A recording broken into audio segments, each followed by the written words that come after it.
Halawatha Archie කට්ටුව මුතුපන්ති දීවර ගම්මානයේ මාදලකට පරව් මාළු kilogram 35000කට ආසන්න ප්‍රමාණයක් අසුවීමේ පුවතක් වාර්තා වෙනවා.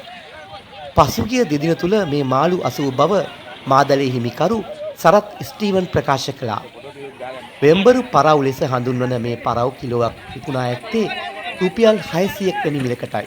මේ මගින් රුපියල් කෝටි 2කට වැඩි මුදලක් උපයාගත් බව ස්ටීවන් මහතා වැඩිදුරටත් ප්‍රකාශ කළා.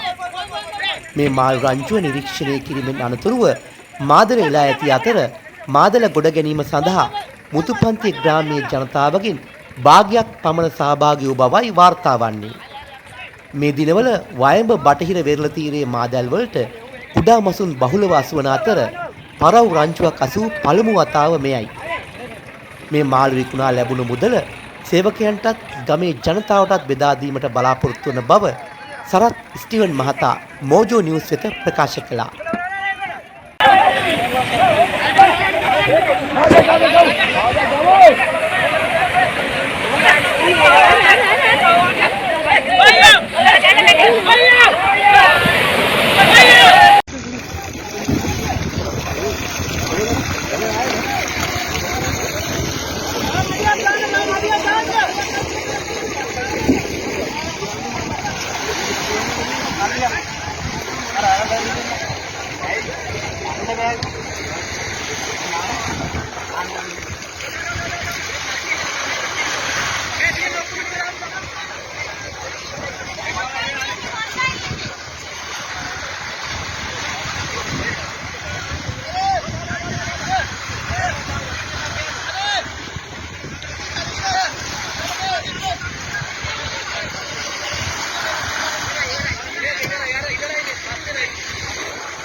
අපි දැන් මේ මාදල කර්මාන්තේ මොකද පටන් ගන්න 20ක් විතර. එතකොට මේ 20 මම මේක කලින් මාළු කිලෝ 5000 වගේ මාළු ඇල්ලුවා. ඒ කියන්නේ දෙම්බරු පළව කියන මාළු. ඉන් පස්සේ මම ඊයේ පෙරේදයි. ඒ කියන්නේ මේ දවස් දෙක අතර අපි දැක්ක මාළු රෑන් දෙකක් මූ දෙනවා. ඉන් පස්සේ මගේ දාලා අරන් ගියේ මගේ දාලා ඉන්න වෙනම මන්නරියේ දාලා වට කරන මේ කට්ටිය ගිහිල්ලා දාලා ඒ මාළු වෙන වට කරලා දැම්මා. ඒ දාපුවා මාළු වෙන දාලට වට වුණා. ඉන් පස්සේ අපි මේක ගොඩට ඇදලා අපේ මට සහායක් දුන්නා මුතුමන්ති ජනතාව. ඒ කියන්නේ අපේ දැලේ ඉන්නේ 35 දෙනෙක් තමයි කසෙනක ඉන්නේ. මේ 37 දෙනාට මේ මාළු රෑන ගන්න බෑ කොටද. මුතුමන්ති ජනතාව ආවා ගමෙන් භාගයක් විතර ජනතාව ඇවිල්ලා එකතුලා තමයි මට මේ මාළු ටික ගොඩට ගන්න උදව් කිව්වා. ඉන් පස්සේ මේ මාළු ටික අපි අරන් ගිහලා උඩක්කුවේ වෙනද පොලේ එතනින් වෙන්දේසි කරලා එතන මාළු ටික විකුණුවා. सामान्य माल किलो एक කීයද වෙන්දේසි කරේ? මාළු විත් අපේ පහයි අතර තමයි මාළු ඔක්කොම විසි කරේ. 550 600 අතර. ඔව් 600 අතර. මාල් කිලෝ කීයක් හම්බුණාද දවස් දෙකට? මාළු කිලෝ මේ දවස් දෙකට 35000ක් වගේ ප්‍රමාණයක් මට හම්බුණා මේ දවස් දෙක අතර. ඒ කියන්නේ ඔබතුමාට ලැබුණු මුදල් ආදායම අද යන කෝටි දෙකක් විතර. කොහොමද මේක ජනතාවට බෙදලා දුන්නේ?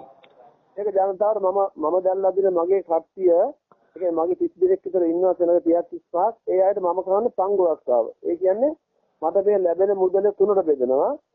තුනට බෙදලා එක කොටසක් මම අරන් මගේ දැල් වලට අනිත් කොටස් දෙකම මගේ දැල්ලා දින ජනතාවට බෙදලා දෙනවා. ඔහොම තමයි කරන්නේ කර්මාන්තේ. මම මේ දිගේම කරන් ගිය කර්මාන්තේ ওই විදිහ තමයි කරන්නේ. එතකොට මගේ දෙගුණයක් ඒගොල්ලන්ට ගන්න දෙනවා. ඒගොල්ලෝ තමයි මේ දාලා අදින්නේ. ඒ වගේ මේ අපේ මේ ජනතාවත් සෑහෙන පිරිසක් මෙතන සහභාගී වුණා. ඒගොල්ලෝ මාළු කුරියා කටින් දුන්නා. සමාන ගමේ අනිත් සියලුම දෙනාටම මාළු කුරියා පවුල් දෙකට එක කුරියා වගේ වැඩෙන හැම දෙනාටම මාළු දෙන්නවා. ඒ වගේ මම පස්සේ දැන් මේගොල්ලන්ටත් ඔය අපේ වැඩි මහන්සි වුණා ගමේ තව තරුණ පිරිස. ඒ අයටත් ඔය යම් කිසි මුදලක් දෙනවා. හෙටයි ගමේ සල්ලි ගත්තට පස්සේ මුදල් ගත්ත පස්සේ ඒ අන්තිමට ඒකෙන් යම් කිසි කොටසක් දෙනවා. බෙදා ගන්න. මොකද ඒගොල්ලොත් මහන්සි වෙනවා මට ගොඩක්. උදව් කිව්වා ගමේ ජනතාව. ඔව්. එතකොට දැන් මේ මුහුදු කාදනය බලපාලා තියෙනව නේද මේ මාදල කර්මාන්තයට? ඔව්. මුහුදු කාදනයේ විශාලම බලපෑම තමයි මුහුදු කාදනයේ මාදල කර්මාන්තයට. අපි දැන් මෙතන තව දෙයක් තමයි මේ ගල් වැඩි දාන්න දෙන්නේ. ඔව්. අපි ඉතින් අපහසුතාවෙන් තමයි ගල් වැඩි නිසා පොඩක් අපහසුයි මාදල කර්මාන්තය කරන්න. ඒත් කරන්න දෙයක් නෑ. මුහුදු කාදනයේ වෙන නිසා ගල් වැඩි දාන්න සිද්ධ වෙලා තියෙනවා. ඒ ගල් වැඩි දාපු නිසා තමයි අපේ මුහුදු වල මේ තරමවත් බෙරිලා තියෙන්නේ.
Get